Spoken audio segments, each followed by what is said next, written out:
And we're live. Hi, Yeah. I'm Dean Grady, Gawatsi Hindame Suchietsa. I'm a member of the Laguna Pueblo, and I am happy to invite you to join us today in a conversation about climate action in Northern Arizona. I want to tell you that we are being brought this afternoon by Save Our Schools Arizona Network. And what Save Our Schools does is try to mitigate and fight against the use of taxpayer dollars to go to private schools through vouchers or tax credits. That has happened to the tune of about $300 million so far. Our taxpayer dollars that would normally go to public schools are now being siphoned off into private schools. I am also the CEO and the founder of the Southwestern Institute for the Education of Native Americans, or SIENA for short. And I am the Tribal Outreach Coordinator for Save Our Schools Arizona. So welcome everybody, we're glad you're here. I'm going to introduce our panelists for this evening. First of all, we have Tyler Walls, otherwise known as Tyler Sikayuma Walls. We were talking about pronunciation before we came on live. But Tyler is a member of the Onondaga Nation, the Beaver Clan, and Hopi Tribe, Water Coyote Clan. He grew up in Central Arizona and graduated from Arizona State University with a BS in American Indian Studies and a minor in geography. As the project director for Indigenous Vision, Tyler collaborates with Indigenous nations, communities, and partners to protect the environment and advance social transformation. He received training as a cultural humility trainer from Dr. Melanie Turbalon and Dr. Jan Murray Garcia to help others achieve a more equitable future by creating a broader, more inclusive view of the world. He has 14 years of experience facilitating high-impact meetings with groups across the country. He enjoys learning history and sharing stories of culture and the land. So welcome, Tyler. And our next panelist is Patrick Grady. Patrick is the chair of the Yavapai Climate Change Coalition and was elected to the Northern Arizona Climate Change Alliance Board in 2020. Patrick is the team leader of the Prescott Interfaith Climate Action Team. His spiritual journey has led to his passionate concern for the environment, Indigenous allyship, care of the earth, and for climate justice. Patrick and the Northern Arizona Climate Change Alliance are partnering with Indigenous Vision to hold the first Indigenous-led working group on climate action in Northern Arizona on April 13th from 1 to 2 p.m. Mountain Standard Time. So mark your calendars for that. Thank you for being here, Patrick.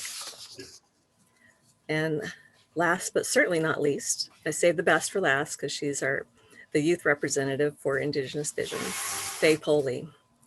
Faye, as I just said, is the youth coordinator for Indigenous Vision. She is Hopi of the Greasewood clan from the village of Bakapi, or Bakabi is probably the better way to say it. I'm not sure, you can tell me where I was wrong, located in Northern Arizona. She graduated from Hopi High School in 2019 with extracurricular experience in youth leadership and development. Her vision is to inspire other Indigenous youth to be active and to make a change, big or small. As the youth coordinator for Indigenous Vision, Faye is excited to help develop our communities into healthy, thriving environments. So thank you for being here too, Faye. So I'm give you a few minutes each to just say hello and maybe say a little more about yourself than I said in your bios, and then we'll go into our session. So Tyler, let's begin with you. Nyawes, Keno. I am thankful you are all well to join us this evening. Nyawe Nadine for hosting us. Patrick and Faye for joining us as well. This is fun. I'm looking forward to this hour of dialogue and getting to understand our project of our working groups coming ahead. Tyler Walls, I was born and raised in Sedona, so the Verde Valley. I'm third generation removed from the reservation, but still definitely affiliated with Lower Moenkopi and Cattaraugus Reservation and Onondaga Nation back in the Finger Lakes. Had a good journey in Phoenix throughout my career in environmental protection. And today I'm reporting from Missoula, Montana on Salish territory. Indigenous Vision as an educational nonprofit is based in Phoenix, and we also operate up here in Montana, so we get to bounce back and forth. I'm joined normally, who's not here right now, Supta Calling Last, by my colleague, who is Blackfoot in blood. And she's the founder of executive director of Indigenous Vision. And we'll go more into that throughout our 1 hour together, but I'm really happy and thankful for being here. Thank you, Tyler. We'll let the youth go next, Patrick. So just take a snooze or something. Hello, my name is Faye Pulley. I work with Indigenous Visions as the youth coordinator. I am Hopi from Bakavi, Arizona, from the Hopi Reservation. My clans are Roadrunner and Greasewood. I'm 19 years old, and I'm excited to be here today. Thank you. We're glad you're here, Faye. And I just want to answer your question that you were asking as we came on live. This is on Save Our Schools Arizona Network's Facebook page. So that's where this is being broadcast from. Okay, Patrick, it's your turn. Thanks. So I'm Patrick, and I started this journey with Arizona Interfaith Power and Light, which is based out of Phoenix and works across the state with faith communities on issues around climate change. So very much an interfaith spiritual journey for me. And it was during that time that Suda and I both served on the board of ACAPL and got to know each other. And that has actually led me into more allyship activity with Indigenous peoples, which we'll be talking about later today. And in all candor, I'm humbled and honored to be invited by Nadine to be a part of this conversation. So thank you. Thank you. We're glad you're all here. So I'm going to jump right into the questions. So as you mentioned, Suta Calling Last is the executive director and founder of Indigenous Vision. She had a conflict, so she couldn't be with us today, but she sends warm wishes. And I wanted to tell you a little bit about what she has to say. So she believes that land and Indigenous people are inextricably linked, and that sustainable land management must include Indigenous perspectives. And the mission of Indigenous Vision is to work to revitalize Indigenous communities, meaning culture, people, and land, by providing educational resources through quality programs that promote well-being. So I wanted to ask you, Tyler, what drew you to join Indigenous Vision in their mission? Great question to start this off with. It made me chuckle a little bit, and Nadine, we're newly acquainted as well. But what brought me to Indigenous Vision, I actually am thankfully well acquainted with Suta and had the journey of helping her establish Indigenous Vision, which was established June 3rd of 2015, based in Phoenix. And so we're celebrating our 6-year anniversary coming up. But I've been actively involved in the creation of Indigenous Vision and actually had a hand in writing that mission statement. You could have told me that time, you know. It's fun. And the reason why we created the mission in revitalization, and I've been focusing on that word lately, and I've been looking at the definition. And if you look at it, to revitalize means to bring new life.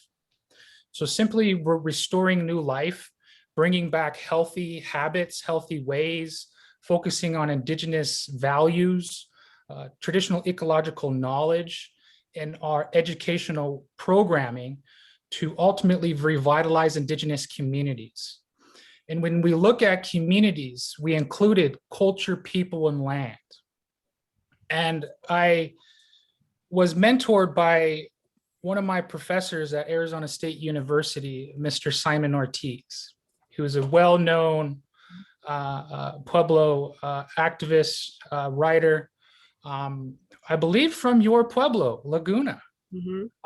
And he emphasized in our classes that Indigenous communities involve and encompass culture, people, and land. They're one in of itself. Culture being our customs, right? Our dances, our song, our regalia, our stories. People being us, the five-fingered, the two-legged. And then the land, the most important aspect of who we are as Indigenous peoples. the environment, the trees, the soils, the airs. And so we revitalize all of that because through the course of unfortunate circumstances with the settling of this West, the settling of this country, our lands, our bodies, and our cultures have been oppressed. And so we work on revitalizing and bringing new life to our Indigenous communities through education. We are strongly believe in the proponent of becoming self-aware through education, through learning, through whether it be through books or just continuing your lifelong learning through forums like this. The working groups on April 13th, continuing that work for the community where we can get together and really hammer out what climate action looks like for us in Northern Arizona, and it being Indigenous led. And so we are really asking for Indigenous peoples to participate in this working group. In order for us to revitalize Indigenous communities, it needs to be from Indigenous peoples. That doesn't mean we don't need support from everyone. And that's why Patrick's here. And so I applaud and thank Patrick and NASCA in supporting and partnering with Indigenous Vision to offer this series of working groups that will be throughout the rest of this year and hopefully for long term. Wonderful. Thank you so much. And you're exactly right. We haven't known each other very long, but as soon as I was invited to join you in a meeting about your work, I was excited about it, and I wanted to get you into our Indigenous Perspective series. And I'm very grateful that you were all able to do that sooner rather than later, and in time for people to join you on the 13th as well. So like I said before, and you've said as well, you're partnering with the Northern Arizona Climate Change Alliance, and you're focused in Northern Arizona for this particular collaboration. So I wanted to ask you, Patrick, why focus on these areas, such as Hopi land, Navajo land, Yavapai Apache? I mean, those tribes are the ones that are located primarily in Northern Arizona. So why those areas? The simple answer is in our name. We're the Northern Arizona Climate Change Alliance. But historically, we focused on Prescott and Cottonwood and Sedona and our initial home base of Flagstaff. And so candidly, when I joined the board in April of 2020 and started reading more background material, I noticed there was an interest on part of the board in its mission statement and its goals to reach out to the Hopi and the Navajo and the Yavapai Apache Nation. And why should we do that? Because climate change impacts us all, but we know that climate change impacts Indigenous communities across our country in a much more severe way, whether it be the environmental contamination of uranium mining across the Southwest and the Colorado Plateau, or climate change itself, increasing heat temperatures, increasing wildfires. All this affects their traditional way of life as well, and which is why I think you find a number of Indigenous communities across the Southwest refocusing and reconnecting on food sovereignty, for example, and how does climate change impact that. So what we've been exploring initially with the Yavapai Apache Nation and looking forward to our dialogue series in April is exploring, you know, what does allyship look like, and how can an environmental organization like NASCA or others like the Sierra Club, Grand Canyon Trust, which are already active with a number of communities in Northern Arizona, what can we bring to the table in solidarity to help Native-led NGOs achieve their goals, not our goals? And how can we do that together, as Suda and Tyler have taught me, in love, in compassion, in trust, and in reciprocity. Mhm.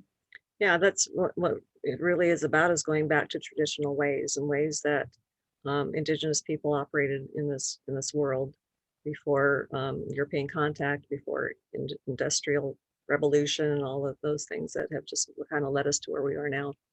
You mentioned uranium mining. That, of course, happened across the Laguna Pueblo, where I'm from. And there's high rates of cancer among Laguna people that we believe is directly related to that. And I wanted to make just a correction that Simon Ortiz is actually Acoma, Yeah. our neighbor. Yes, I have that on my notes. I'm glad you beat me to it. Thanks, Nadine. When I agreed with you, I thought, wait, I'm not sure that's right. Yeah, I was wondering. I'm glad we made that correction. Yeah, and it's pronounced Acoma, not Acoma. For those of you who may not know, we have a street in Phoenix that's Acoma, and people mispronounce it all the time. But that's just, like you said, Tyler, lifelong learning. So that's something to learn today, is how to pronounce Acoma. So turning to our youth representative, our younger representative here, I'm sure you've heard about Greta Thunberg. She probably pronounces it differently than that because she's from Sweden. I don't know the phonemes for Swedish. So anyway, she's world renowned. She was came on to the world stage when she was 15. She's 18 now. She's an environmentalist from Stockholm. And, you know, it's very clear that young people have a voice in this type of activism. And Faye, you're one of those people. So as a young Hopi woman, how do you enlist youth to engage in action to mitigate climate change impacting Native American communities? And why is that important? I think being Indigenous plays a huge role in partaking action in environmental change. So I feel and plan to enlist youth by engaging our traditions and teachings. We have beliefs, stories, and places, including where we live, that need to be protected from climate change.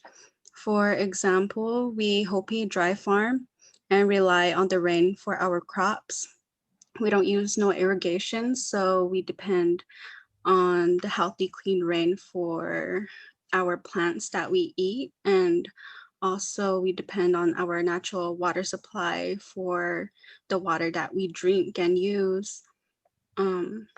Also, we've been experiencing drought for a few years, and I think that's something youth don't realize could be taken away and prevented by climate change within a few years.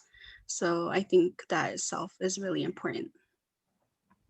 I'm sure everyone would agree with you. And when you talk about climate change and the impact on the life of Indigenous people, of course, water is one of the biggest considerations. Water is life. I mean, nobody can live without water. And some of the mining, drilling, things like that have contaminated much of the water on Indigenous reservations. And I just wanted to let people know the good news for through Siena, the Southwestern Institute for the Education of Native Americans, as I mentioned earlier. We have partnered with Source Water to provide hydro panels on Navajo Nation. With funding that has been donated to Siena, we are starting with 14 families on Navajo Nation to receive hydro panels, which actually takes water from the atmosphere. Don't ask me how it works, but it works. And then they can pipe that clean, good tasting water, from what I've heard, directly into their homes. And then Source Water actually got a contract approved with Navajo Nation to use CARES Act funds to provide up to 500 more hydro panels. And they're going to they're going to cover the list that Siena identified of almost 200 families. So they're all going to get hydro panels, which is really fantastic news that I just wanted to share. So yay. Yes, definitely. Great. So thank you. So, we talked about climate change, but there are other stressors on Indigenous people, stressors that a lot of non-Indigenous people share, such as the pandemic, such as COVID. So chronic stresses such as extreme poverty, which on Navajo Nation, there's 40% poverty. They're being exacerbated by climate change and the impacts of climate change, which include reduced access to traditional foods, which has been mentioned, decreased water quality, we just mentioned, and increasing exposure to health and safety hazards. So, Tyler, how would you say the pandemic, which is an enormous stressor, like I said, on everybody, how has that affected or exacerbated the effects of climate change for the Indigenous communities you work with? Yeah, thank you for that question. This pandemic is hitting us all hard. Our bodies, our communities, on our land is not excluded from the stresses of this pandemic. First thing that comes to mind is when the pandemic hit last year, I recall that the former presidential administration started flowing and relaxing and loosening up environmental protections. And they used the pandemic as an excuse to open up, fossil fuel development, for jobs and whatnot. But there was no accountability. And so I'm hoping that the new administration, and that those will be reversed. And I think they are starting to be tackled every day as regards to the policies at the federal level and the state level. But what is hitting us, drought. We are having restrictions, of course, but the recreation of people wanting to get out of their self-isolation. I noticed when mass population does that, where do they go? They seek public lands. They seek outdoor recreation. And time again, I see on different news feeds that those forests are being trashed. They're being completely left in a state of despair with ATV recreation, ruining the soil types, off-roading,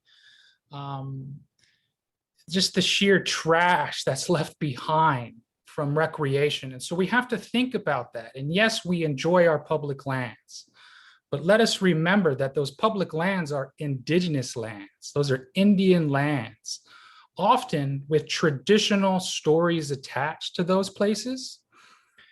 There's waterways that go through those lands that ultimately interconnect all of us. And so we have to be conscious of our water supply. I wanted to hit on your project, Nadine, if I may, because that's really what you expressed through your example of what you're doing in your efforts is exactly what we're trying to get at in the root of our working groups, is coming together and sharing amongst the group different projects that are happening out there. We're working in our own little cosmic bubbles, which is great, but let's have them collide in this working group and really have a collision of good energy where we can come together in good mind and good action. We put certain things to the side and we come together in good heart. And we really roll up our sleeves to figure out what is impacting us individually. And so I shared just my quick answer to your question, but I guarantee you there's millions of people in Arizona, in northern Arizona, and there's a good population of Native people. Mm-hmm. We have some of the largest reservation lands in northern Arizona. And so the majority of the jurisdiction on how it's managed is tribally run. But that doesn't mean Coconino level, the city levels, the different nonprofits that are involved in ultimately protecting the land.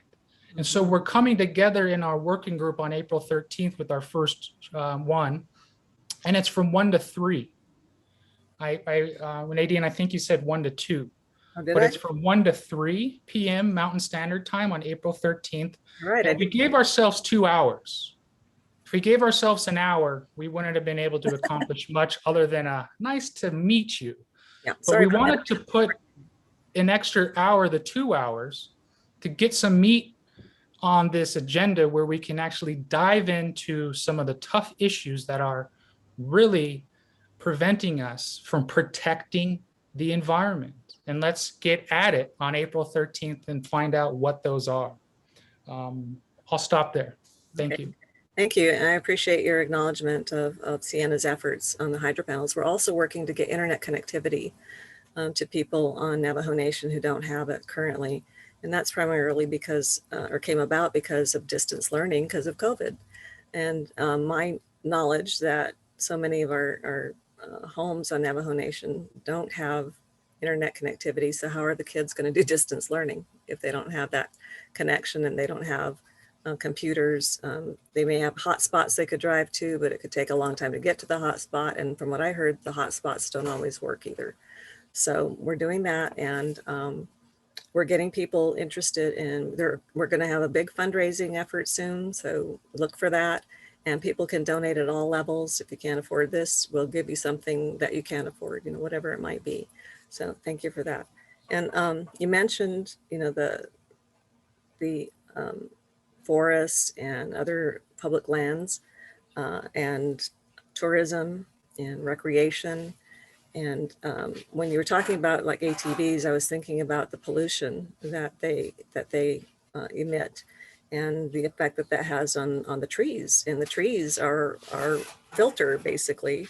Their oxygen and goes through the trees. That's why it's such a big deal that the rainforest is being decimated. Is that's the world's filter. I'm sure there's a better word for that, but you know what I'm saying.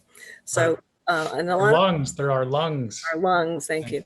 But a lot of people, of course, who take advantage of our national forests and other lands like that are not Indigenous, and they may not even think about it, which is why we're here to give our perspectives on things and to enlighten non-natives as well. So Patrick, why is it important from your perspective as a non-native to get involved in efforts to mitigate climate change in Indigenous communities? And what can non-natives do to make a positive impact? Yes, I actually think it's very important to look for those pathways for allyship, because I've seen this in both native and non-native nonprofits, that capacity building is one of the most difficult things to scale up and to become more sustainable over the long run. And going back to COVID-19 for a moment and how it relates to capacity building is that I know from personal stories related to me that the COVID-19 obviously placed significant stressors on leaders of NGOs on Indigenous lands and their work. So it really made it very difficult, obviously, to hold meetings, but more importantly, it put stress on families, which kinship is so important. And consequently, I think it's likely had a negative impact on a number of organizations striving simply to stay alive with the necessary funding that's needed. And while I think we largely, due to the previous administration, we certainly, and Indigenous peoples were certainly involved in a number of nonviolent direct actions relative to pollution, to environmental contamination, to pipelines across our country. That didn't really stop. It may have got less play, but it didn't stop. But I think those stressors of COVID-19 and inability to travel even among the nation, around one's own nation, certainly had an impact on moving forward. I think allyship itself is important, one, because we're all in this together. And so we need to break down the cultural barriers that exist. And in some cases, I frankly believe that we need to elevate, not in some cases, in all cases, elevate Indigenous voices because in some cases, I think in some communities, Indigenous peoples and their travels, well, those problems are up there in northern Arizona. They're not here in Prescott, or they're not here in Phoenix. And it doesn't take a rocket scientist to learn that's just simply not true. And when you look at climate justice, you have to look at what's your personal role, whether you're native or non-native, and what's your organizational role? What about institutional accountability for oppression, for reassessing the power imbalance? So in some very brief entrees into this with the Yavapai Apache Nation and several of their tribal leaders over the last several months, I've candidly seen that our willingness as white allies to listen, to learn, to educate ourselves, not expect to be educated, and do the work and show up. COVID-19 impacted our ability to show up. As those restrictions are lifted, we need to remember that virtually is cool and created some new channels, but we have to show up in person too on a consistent basis. And what we'll be exploring, as Tyler so thoughtfully put it, is exploring, so what's allyship look like to an Indigenous organization from their perspective, and what's it look like from the ally organization itself. The other thing that I think is important to remember about allyship, it's reciprocal. So there are things that I have learned as a result of this budding relationship with the Yavapai Apache, but there are also things that I can bring, which include sometimes resources. You mentioned fundraising a moment ago. Sometimes resources, sometimes ways to help in capacity building. As an example, we funded some of the work that we're doing, Tyler and Suda and I and others. We funded some of that work because we received a grant from the Sparkplug Foundation. Well, we received one grant and we wrote around 5. And yet that was very important. And so, yeah, I think different organizations will bring different skill levels to not supplant, but enhance the work of Indigenous communities. And that's what we want to explore. And we're recognizing that this isn't a project.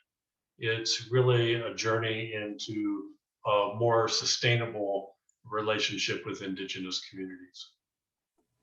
That's terrific. It is true. I mean, this is our world that we share with everybody. Yes. It's not just one group's problem or another's. And, you know, if you look at the Dakota pipeline situation, we had non-native allies going to protest about that. And, you know, that's a positive thing because quite often, you know, if they're famous, like a lot of them were, that's going to get national attention on a problem that otherwise might just be localized and not get any attention, or the kind of attention that we're looking for anyway. One thing that I read, and obviously some of our listeners have perhaps studied this as well, but I've noticed that there's a stronger recognition by white environmental organizations to listen and to be supportive and to be in a support role. So don't anticipate going to a camp and a strike and a protest. It's about Indigenous peoples. It's not about you. Yes, well, thank you for pointing that out. That's something that Indigenous people have fought against for hundreds of years, is that paternalistic attitude, or we're here to save you, the white savior. Yes. And I don't say that to offend any white people. I'm half white, so it's just the way it was. So this is, that's an interesting point, because part of the work is not just showing up, like I said, but also self-reflection. So you have to confront that, and you can't confront that by talking to yourself. You need to be in some kind of group dialogue and feel that you're in a safe space and that you can talk through some of those implicit biases Right. That whether you think you have them or not, you do. Yeah. And be a good listener. Yes. Okay, so this is called climate action in Northern Arizona. So I wanted to ask Faye, what kind of action are the youth involved in Indigenous Vision taking right now? I mean, what are they doing? I want to know what those youth are up to. Okay, officially, I've been working for Indigenous Vision for 3 months. Originally, I've been a part of the Indigenous family for ever since 2018. I feel like the youth that are going to be getting involved with Indigenous visions are going to find themselves working in reproduce justice and environmental contamination. Right now, I have been taking care of the abandoned mining maps. And one of the things that I know that has done a lot of damage was the Black Mesa coal mining, in which it contaminated not only Hopi's water supply, but Navajo's water supply as well. Like I said, we use that water for a lot of things. We use it to bathe, to drink, everything. And so about 25% of us, Navajo and Hopi, possibly have uranium in our blood due to that, due to our water being contaminated. So Indigenous Vision gives out emergency water systems, and we fundraise year round to get the water systems out to families and community centers in Arizona and around the United States. That's wonderful. And I could see, again, collaboration between Indigenous Vision and Sienna, because we've been working with graduate students from Arizona State University on water purification systems and solar power and just different things like that. And we want to work with Native youth on STEM projects and preparing them to actually be able to be technicians in these systems, because that's something that's missing. I also heard during this work with Navajo Nation is that they don't have people to readily be able to come and address the situation when the power is off or the water isn't coming through like it should, or whatever the situation might be. So we want to develop Native people to be able to do this for themselves, and that will create jobs and knowledge, and of course just that additional investment in their own community. So Tyler, so your title is Project Director and Cultural Humility Trainer. So the cultural humility, that's your approach to your work, right? So can you tell us more about what that means? You're on mute, sorry. Oh, I had to do that. I'm trying not to do that publicly. Here we are recorded and it happened. Everybody saw that. We're all getting t-shirts, you're on mute. So culture humility, when you're asking that, I was looking at some questions in the Facebook, and hopefully we can get to them. But culture humility, I'm really proud of you, Faye, for being here in your response. And Patrick, I already am sensing and hearing culture humility in the language that you're presenting in your questions, because we've been able to work with you for now 6 months in preparation to this first working group on April 13th. And culture humility is we bring it in every one of our conversations in what we do in Indigenous Vision. And what it is, it's a training, but it's a lifelong commitment to self-reflection.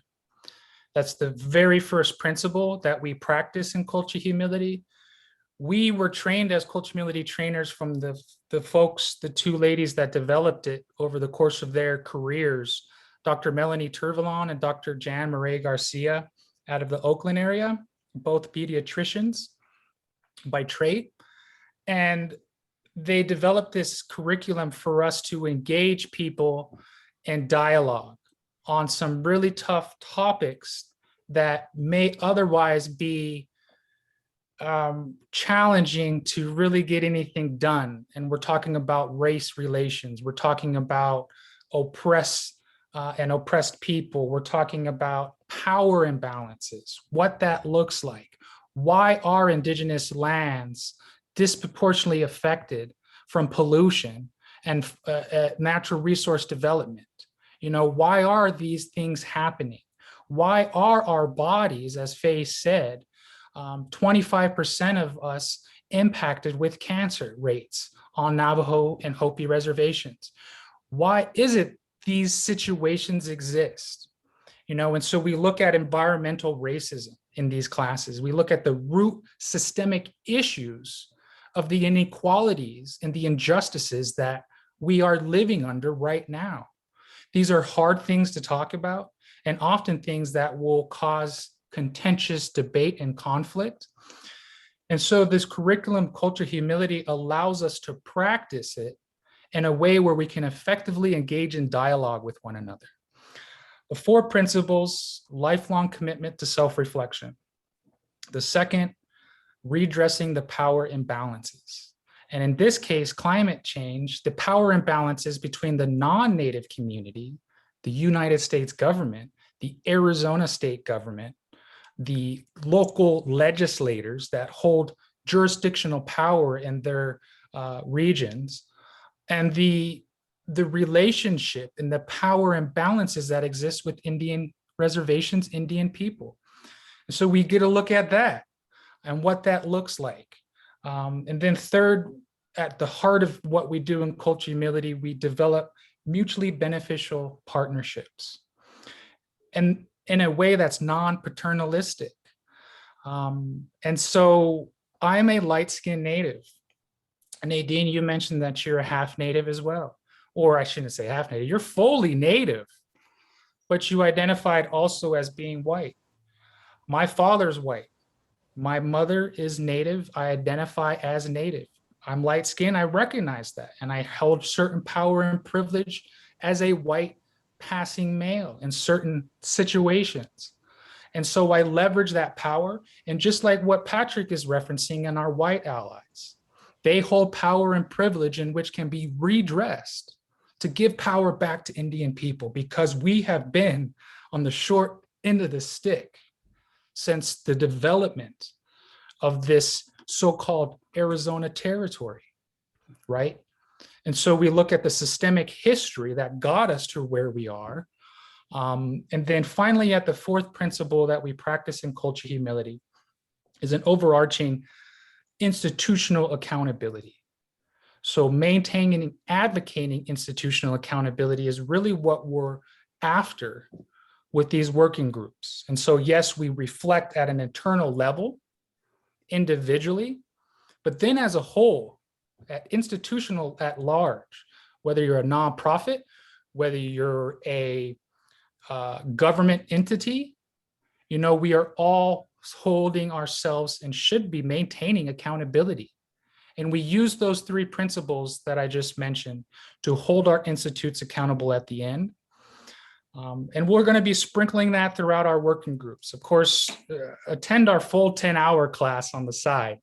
But this is something that we incorporate in everything that we do at Indigenous Vision. And Culture Humility aligns very well with Indigenous value systems and traditional philosophies of how to be in relationship with one another, and not just human beings, in relationship with the natural world around us, including everything that sustains us. So, yes, thank you so much for telling us about that.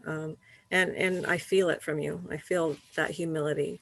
Though you're saying you have a powerful voice in what you're saying, what you're advocating for, it's not about you. It's about all of us and nature, animal world, all of that. I feel that from you, and I appreciate that. And that was what I was taught by my mother, who was full-blooded Laguna Pueblo, and being a matriarchal society, and my mom being who she was, she ruled the roost, as I like to say. And my father deferred to this 5-foot tall woman in pretty much everything that she did in raising us. I want to go to a comment in the chat from Don Decker. I hope you don't mind my saying who this came from, but you make a good point. It's important to maintain close alliances with the state legislatures in any of the states involved, since these friendly connections also have financial resources. You mentioned that, Tyler. That was one of the things that we need to do to work with them. It's definitely easier said than done, especially when you have a legislature that is not necessarily in tune with Indigenous needs or what's going on, or the Indigenous legislators are in the minority, which of course they always probably will be, or at least for some time now. So like I said, I think that's an important point, that he's in agreement with you. Also, we have a comment from someone who is the federal programs director for Winslow Unified School District. She said, it's a question she has, how could we raise awareness at the school levels, particularly about climate action in Indigenous communities? Our district is about 70% Native enrollment. So Tyler, do you want to respond to that? Raising awareness is constant. It's that lifelong process that we all need to hold ourselves accountable. But what does that look like, right? Like, what does awareness outside of just this evening look like? We all hold ourselves in a position to make change, but really you have to have dialogue. You can't create awareness, or you can't hear or know what people are going through without creating space for people to share their insight. And so if not, we're working in our own boxes of understanding with really not focusing on community need. And if it's 70% Native enrollment, we better have 70% representation at the school board. And likely, I'm pretty sure it's not. You're right. You know, and so that school board needs to be held accountable with also awareness at that level. Because in our culture humility work, all too often, the senior leadership pushes the problem down here in the worker bees, right? But the district board, the superintendent, the principal, all have to be on board and listening to community needs. But there's many ways to do that, holding space in forums just like this. Yeah, and that's one of the things, and I'm mentioning Sienna a lot more than I usually do in these sessions. I'm not trying to do self-promotion. It's again, awareness of what is out there and what's available to people. And we do trainings at all levels. Unfortunately, a lot of times the leadership does not take advantage of that. And like you said, a majority of school boards that serve Indigenous students are not made up of or have that Indigenous representation that's needed. And therefore there's a disconnect, and they don't always allow for the conversations that you're talking about. And I would add that I think specifically there's a need to change the curriculum around climate change, around Indigenous history, and around sustainability. And I suspect if this person from Winslow were committed to this, we could probably find the resources to get them started through Sienna or others, to get them started on that track. I think it's incredibly important. Yeah, I have a comment on Facebook that says, agree, representation is key. So, and I don't think she would mind. People know Denise Estudillo is the federal programs director, and I've known her for a long time. And she also happens to be Laguna. Go Laguna. Right, Pueblo. Yes, I'm sure she. Pueblo power. I'm sure she would be invested in that. So now I already talked to Faye a little bit about the action that the youth are taking, or what they will be taking through Indigenous Vision. So I'm going to switch it up on you. I gave everybody questions ahead of time, but I'm going to switch it up on you a little bit, Faye. and ask you, as someone who recently, not very long ago, graduated from high school, where do you see students could get involved, or where do you see a place and way to raise awareness within a school setting or within a school district? And did you do that before when you were in school? I would imagine you did. Okay. Give me, if I could, I'm sorry, if I could lead, bring a safe space to schools. Mhm. May you repeat that question again? Yeah, I'm sorry, everybody. I just really threw a curve at Faye. I apologize. Faye, you're doing good, Faye. We're Yes, you enjoying are. your And you're participation. what this is all about, young people. I mean, this is Yeah. all who this is for, because you're the ones who are inheriting, what we've done to the land. So I was just before, my question was going to be, if you could lead a campaign, involving Indigenous youth to make a big difference in climate change, what would you do, or what do you believe could be achieved by that? And what kind of help would you need? How can we help you if that was something you could do? You had all the funding you needed. How would you do that? Would you work within schools to do that? Yeah, I would.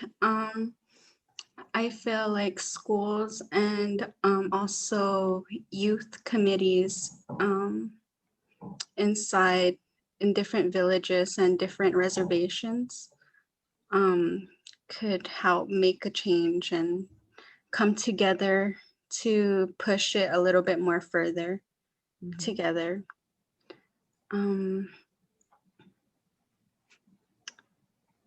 I know before the pandemic a few years back, our village has had a youth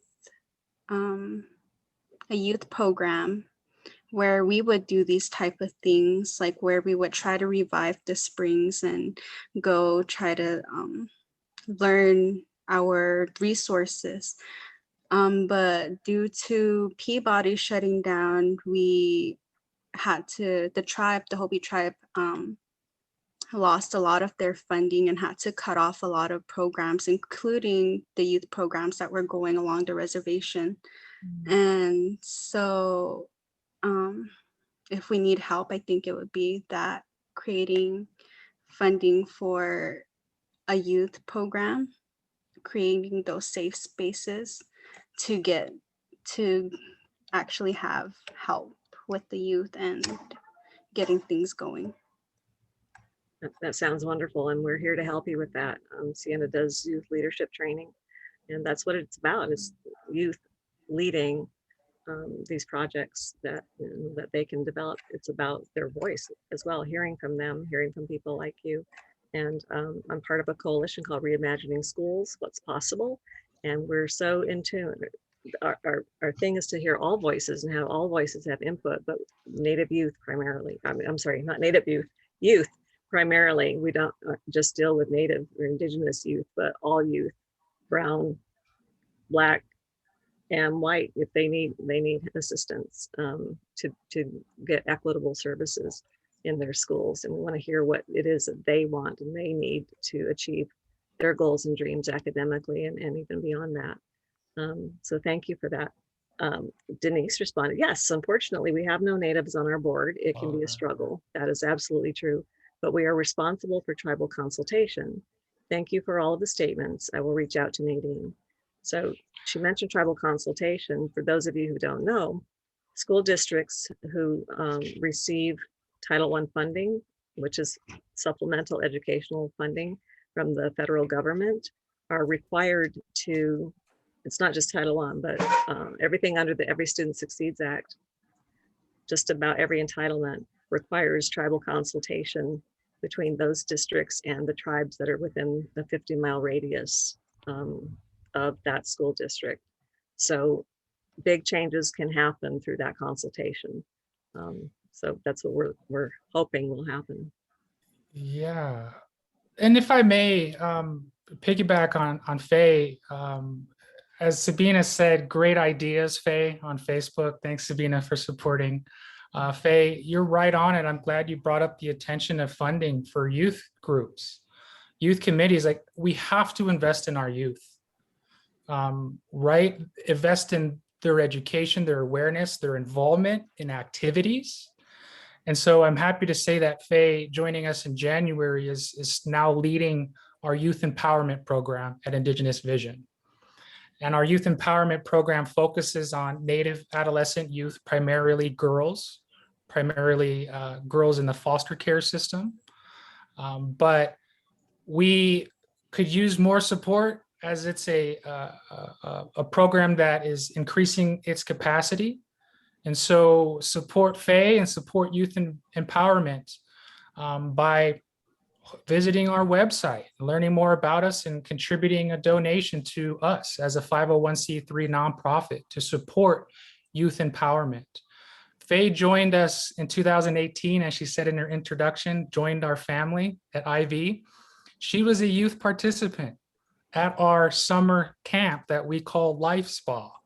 Life standing for Living Indigenous, Fostering Empowerment. And SPA because it was for girls, and Sutta spoiled the heck out of the girls.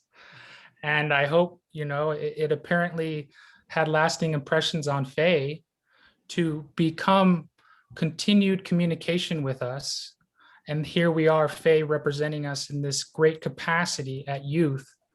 And I will suggest, Patrick, one of our working groups coming up this year be youth oriented. How about that? And Faye, we welcome you to help us in that, and reaching out to those youth committees that you know and are aware of. And those that are hearing us right now, please reach out. It's all about networking. It's all about sharing and not reinventing the wheel. Let's get together as a community, and the community being Northern Arizona at large. Thank you for that. And thank you for your work, Faye. And good luck with everything that you're planning to do. But like I said, we can support you in that. So make sure, we stay in touch and engaged with each other. And Don on Facebook pointed out that 18-year-olds who can officially vote can actually influence decision-making, which support their agenda. And he says, right on. That's from the 60s, but it works. I didn't talk in my era. Yeah. And hey, Grandpa Don from Flagstaff, I believe. Hey, Grandpa Don. I know Don. Okay. Anyway, so that's absolutely true. And we've had so many elections, especially recently, that were so close, that these 18-year-olds are coming up. They're going to be ready for the next election if they've just turned 18. And you can have an impact even before you're 18.